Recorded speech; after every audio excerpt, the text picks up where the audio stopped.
Welcome to Blind Spots, a podcast where we're helping you fill the gap between what you want to do with your money and what you actually do. We are professional investors, writers, and financial planners helping you navigate the complexities of finance to optimize what you can control and cut out the rest. Join your host, Nick Shermans and Aaron Varghese, as we discuss the questions and nuances surrounding everyday money management. Investment advisory services offered through Pure Portfolios, a registered investment advisor with the U.S. Securities and Exchange Commission. Nick Shermans and Aaron Varghese work for Pure Portfolios. Any opinions expressed by Nick and Aaron or any podcast guest are solely their own opinions and do not reflect the opinions of Pure Portfolios. This podcast is for informational purposes only and should not be relied upon for investment decisions.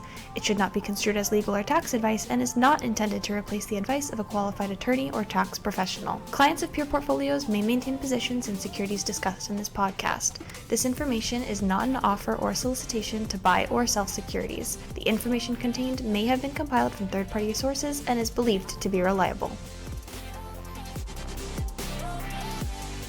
Hello, everyone, and welcome back to another episode of Blind Spots. Today, we are talking all about the Roth conversion mistakes that we don't want you to make.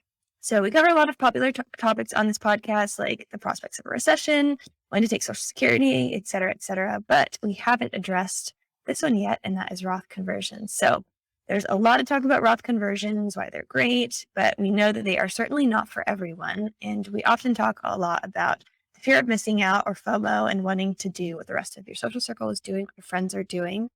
But by the end of this episode, we hope that you can start to identify if a Roth conversion is actually right for you so that if your friends and neighbors are talking about it, you can be armed with information. So Nick, what are your thoughts on Roth conversions? I think they're confusing. I think people push them, and by people, I mean the media, some advisors, casual people in your social circle, they push them without fully understanding them. And in general, if I was to take one mistake I see is people trying to make the Roth conversion decision in a silo, right? They're not running a financial plan showing a conversion versus no conversion within the context of their plan. And context is always key because finance, taxes, investing, planning, it's all very complicated, but it's also all linked together. So we talk about blind spots. I mean, you're creating blind spots if you're making these decisions in a silo. So what we're going to do today is to provide some best practices, some context around a conversion. Don't feel bad. It's very confusing, and we're going to make it simple. We're going to make something complex simple for you today. It's the hardest thing. So I say that's a lot. The true definition of a genius is taking a complex topic and making it simple. I'm not calling Aaron or myself a genius, but that's what we strive for. So Aaron, what is a Roth conversion? Like, what are the nuts and bolts of a conversion? So to make sure I get this right, I wrote down hopefully a simple definition. So a Roth conversion is converting pre-tax dollars from a tax-deferred account like a 401k or a traditional IRA, and you convert those dollars into post-tax dollars. The idea being that the money in your Roth will grow tax-free. There's no capital gains when you're buying or selling, and your distributions are tax-free as well. Yeah. So the most common scenario is someone taking a traditional IRA and converting it into a Roth IRA. And just to back up, money goes into a traditional IRA tax-free, right? You're not paying taxes on that money. It goes in before tax. Okay. The money's invested. It grows over time. You're not paying capital gains. You're not paying taxes on investment income. When that money comes out, you're paying taxes at your marginal income tax rate. For a Roth IRA, the money goes in after tax. You're paying taxes today, goes in after tax, grows tax deferred. You're not paying any capital gains or investment income taxes. When you take it out, it's all tax free. And that's a great benefit for those who are retired or their income tax is lower in the future. That's why one of the reasons why someone would want to convert their dollars into Roth. Yeah. And it's just nice to have options. I mean, no one can predict where tax rates are going, but if you have after-tax money in like a joint taxable account, you have pre-tax money like a 401k or a traditional IRA, and then the third bucket, you have Roth money. That's three different tax profiles. And that gives you flexibility. That gives you options. If your tax situation changes, if the feds change their laws, if your state changes their tax laws. So that's really all we're trying to do, is to create options. So when things change, you can change with them and not derail your plan. Yeah, I think that's a great point, is creating options. So we mentioned having tax-free money in retirement is one reason that someone may want to do a Roth conversion. What other reasons would someone want to do that? Well, if you don't like to calculate an RMD, so a traditional IRA, the government says you have to take money out of that when you turn 72. The Roth has no such requirement. So that's nice. And then also if you have heirs and you're looking to pass money on to your heirs, having a Roth is much cleaner for them from a tax standpoint because all that money will come to them tax-free as well. Yeah, and we'll get into some personas and situations later on if you can maybe identify with those to see if it matches with your situation. Aaron, I'm going to ask you a question. So Aaron, how do you know if a Roth conversion makes sense for you? We typically back into this through the financial planning process, but just some quick reasons why a Roth conversion might be right for you is if you think or know that you will be in a higher tax bracket later, that would be one reason to do a Roth conversion. Like we just said, if you don't want to mess with any RMDs, it can be a complicated calculation. Sometimes it's hard to remember, to make sure that you've done it properly, to make sure that you've done enough. You don't want any additional tax penalties. So RMDs can just kind of be an annoying end of the year kind of thing to check off your list. So if you don't want to mess with RMDs, Roth conversion might be right for you. If you, like we just said also, if you want to leave tax-free inheritance to your heirs and beneficiaries, that could be another reason to do a Roth conversion. And if the market is down, that could be another reason to do a Roth conversion. So on your first point, if you know you're going to be in a higher tax bracket later, said a different way, if you're in a lower tax bracket today, that could be a great opportunity. I mean, what better opportunity than to convert money from a traditional IRA to a Roth and barely owe anything in taxes?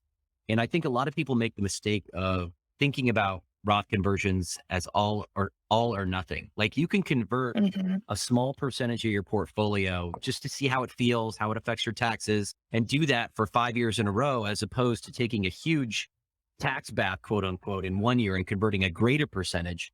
It helps smooth things out. You know, a lot of people's income is tied to other things that impact their budget, like Medicare or healthcare. So just be mindful. Again, context is key. You do not want to be making a decision in a silo that affects something that you're not even thinking about. Yeah. So if you kind of think of your life trajectory when you're younger, you're in that wealth building stage, you might have lower income than you would when you have been in your career for 20, 30 years. Now, maybe you're a higher earner, you're in a higher tax bracket.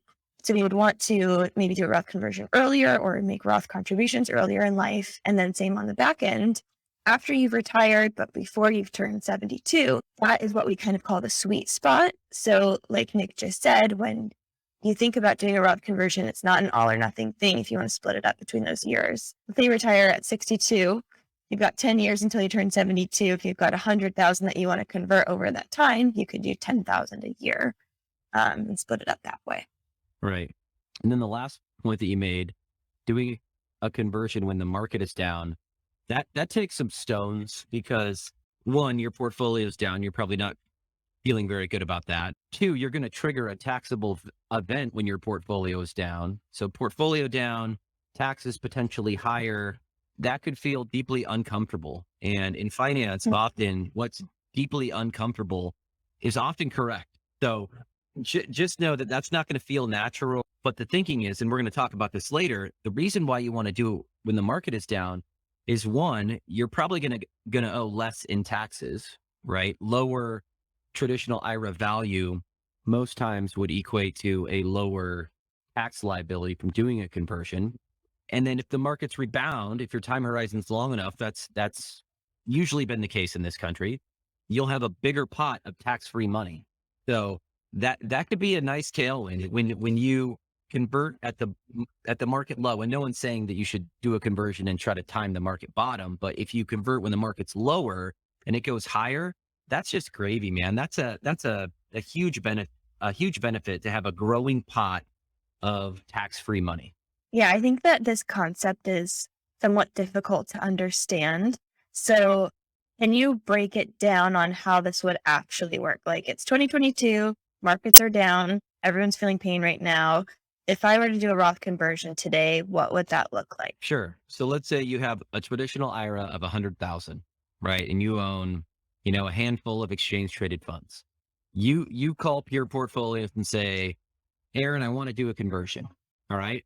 Those holdings would simply lift out of the traditional IRA and drop in to your new Roth IRA. Okay. Nothing would be sold. Nothing would be tinkered with. I mean, we can talk about the asset allocation, which could change, and I can perhaps talk about that at the end. But for this example, nothing happens other than your traditional IRA is now repapered as a Roth IRA, right? Assets lift out and drop into the Roth. The taxes owed, which will depend on everything that you have going on, are going to be paid based on your marginal tax rate. Okay. Super important to pay those taxes owed. Let's say you owe $20,000. Super important to pay those taxes owed with outside money. So if you have cash in the bank, that's what those taxes should be paid with, not from the new Roth account. Because if you take that new Roth account and take your 100,000 and use 20 to pay taxes, I mean, you basically just defeated the purpose of doing a conversion. Yeah. So make sure you have cash on the side, cash earmarked to pay whatever taxes that you owe from a conversion. And a kind of back of the napkin way to know how much you will owe is the amount that you convert is going to be added to your taxable income. So if you make $50,000 in the year that you do the conversion, the amount that you convert is added to that. So if you made $50,000 in 2022 and you convert another $50,000 in 2022, your taxable income for the year is now $100,000. So you can look at the tax tables and kind of get a rough estimate of what your tax rate is going to be so that you have an estimate for what your taxes owed will also be. Right. So before you do a conversion, it's important to outline the reasons why you're doing the conversion and let your financial advisor run those side by side, because we see people making Roth conversion decision, one, in a silo, which I've already talked about, but two, they're making it because they think future tax rates are going to be higher. They think the market is going to race higher. Like they're making the decision based on not their own personal plan, but making predictions based on things that you could never know and things they can't control. So make sure you're running these plans with reasonable assumptions and you're doing it because it fits in the context of your plan. Okay, so let's run through some scenarios or personas of situations and people where it would be a good idea to do a Roth conversion and where maybe it would not be a good idea to do a Roth conversion. So let's talk about the working person who wants some Roth money, but they make too much right now. So correct me if I'm wrong, Aaron, but the working person who makes too much, one, if you have a Roth 401k, that would be available to you, right? I don't believe that's income dependent. Okay. So first check with your employer. Sometimes they offer a Roth 401k option. That's a clean way to put money in after tax. But for someone that wants to put money in a Roth IRA and they make too much, because there are income limits to adding money to a Roth.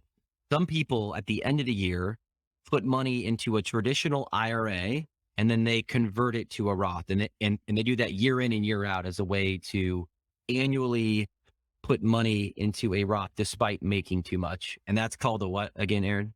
It's a backdoor Roth. So you're just going to fund that traditional IRA with cash and then convert it immediately. So depending on your age, it's either 6,000 or 7,000 that you're putting in.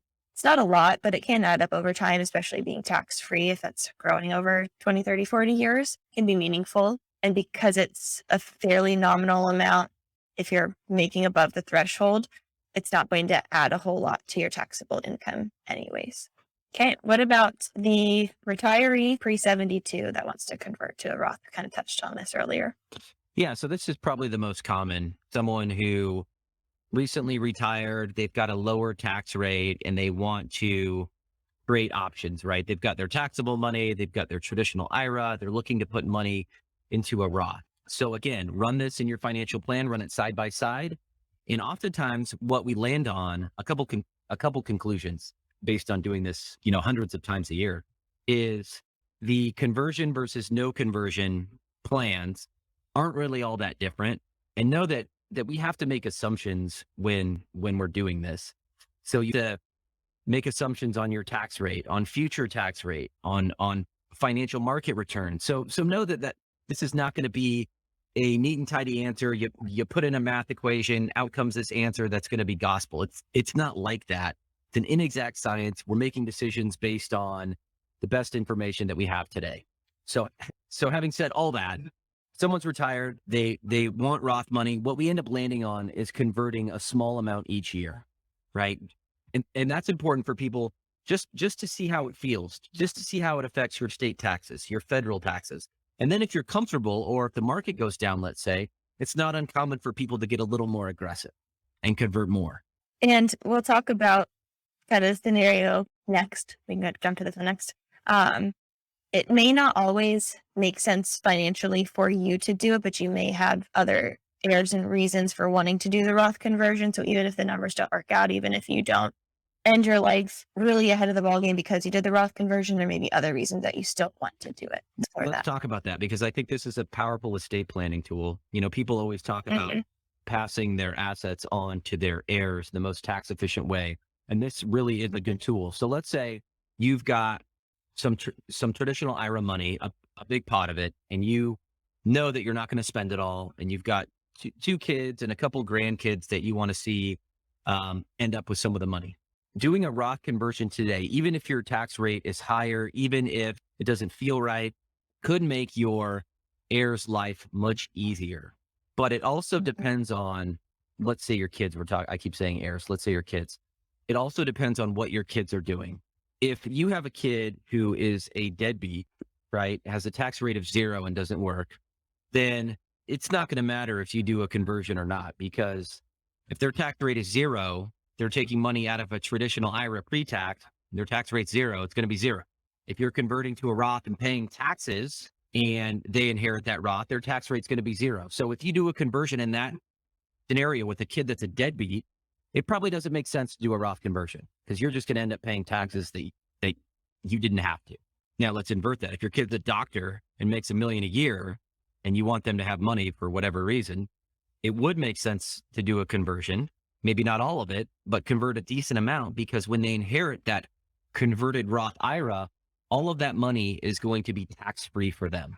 And this has become more attractive in recent years with the change in 2020, where inherited IRAs used to have required minimum distributions, but it took the heirs or the beneficiaries' lifetime into account. So if they were 50 years old when they inherited a Roth, they would take a small amount out every year based on their life expectancy, similar to an RMD for someone who's turned 72. Now, since 2020, if you have an inherited IRA, you have 10 years to take that money out. Now, you don't have to take out money every single year for 10 years, but the money does have to be realized and paid taxes on before those 10 years are up. So if you have someone who is a high earner and they inherit an IRA, when they take those distributions, that's being added to their taxable income. And if they're already at a high tax bracket, that's just going to add to it. So back to the doctor example, if you leave your money in a traditional IRA and don't convert, that doctor kid is going to have to take all of that money out of your IRA within 10 years and going to pay taxes on every single dime at the highest marginal tax rate. That's not tax efficiency. That's not proper tax planning. And maybe the kids are okay with that. Maybe they don't really care. It's money that they didn't have before, but don't pay a premium on taxes if you don't have to. Yeah. Someone said, and I forget who this was, but it said, everyone has to pay taxes, but no one said that you had to leave a tip. Mm-hmm. And I think that applies well to this. And then one more thing that I've written about in the past that's not included in our notes here is, let's go back to the example of having 100,000. Actually, scrap that. Let's go back to the example I talked about earlier of having assets in a joint taxable account, right? After tax money, assets in a traditional IRA, and assets in a Roth IRA. So there's some investment considerations to make here. So let's say our persona, we have those 3 buckets, 100,000 in joint taxable money, 100,000 in traditional IRA money, 100,000 in Roth money. Okay. And let's say I'm a 60-40 investor. So across my asset allocation, I'm comfortable with 60% stocks and 40% bonds. It would be a mistake to own 60% stocks and 40% bonds across those 3 accounts. Okay. That's not tax efficient. What is tax efficient is, let's say I'm in a relatively high tax rate. All right. To have the joint after tax money be 100% tax-free bonds. The traditional IRA might be 60% stocks and 40% bonds. So that lines up with my true asset allocation that I'm comfortable with. The Roth should be 100% equities. Okay. Taken together, I'm a 60-40 investor, although each account is different. One ranges from 100% bonds to 100% stocks. The IRA is right in the middle. Okay. The reason that I'm doing that is, one, the taxable pot of money, the after-tax pot of money, the joint taxable account, every dividend payment, every taxable bond interest coupon, every trade I make, if I sell something at a gain, I'm paying taxes on that. Okay. I want to zero all of that out. I want zero taxable investment income. I get that through a muni bond. Okay. In the traditional IRA, I'm not really worried about paying taxes on capital gains or taxable investment income. All that's tax deferred. So I'm just going to be my true 60-40 self. In the Roth, you want assets that move and move higher, right? If you're going to have your Roth invested for 30 years, it makes no sense to own bonds in that account. Okay. You want assets that have the potential to grow, because the bigger that account grows, the greater amount of tax-free money that you have. This is something, I mean, we talk about taking the low-hanging fruit a lot here. This is something that can maximize your after-tax returns without having an opinion on what the market does next. I mean, would that be great? And you can do it. That's what we're here to do. You have a really great video on asset location, which is what you just talked about, where to keep what money, what allocation to have in different accounts. So I'll link that in the description. Any other thoughts on Roth conversions? We covered a lot today. No, so just the takeaways. Roth provides a tax-free bucket of money in retirement. It helps to have options. So think about your after-tax joint account, the traditional IRA, the Roth account. That's what we're really trying to create here. Not saying that a conversion is for everybody or that's the way to go. You're trying to create different tax profiles of money so you have options, because things are going to change. Taxes are going to change. Your income's going to change. Your circumstances are going to change. We're trying to create options. If you want simplicity, you don't want to mess with an RMD. If you're in a low tax rate today, going to be in a higher tax rate tomorrow, it might make sense to run a Roth conversion analysis within the context of your financial plan. It's better to do a Roth conversion when the market is down. It won't feel very good, but you'll pay lower taxes and you'll have the potential for the market to bounce back, creating a bigger pot of tax-free money. Lastly, Roth conversions can be a great estate planning tool. If you have kids that are balling out of control and they're in a high tax rate, you will pass your asset in the most tax efficient way. If you convert today at your lower tax rate, pass it on to them, they're in a higher tax rate and they get that money tax-free. Yeah, that was a great summary. So we talked Quit talking. So we talked about a lot today, but we are just scratching the surface on Roth conversions. So if you have questions about your personal situation or just want to talk all things Roth conversions, you can hit us up at insight@pureportfolios.com. But we hope that you are armed with information and can identify roughly if a Roth conversion is right for you or if it's in the ballpark for you. So thanks for listening to this episode of Blind Spots. We'll see you in the next one.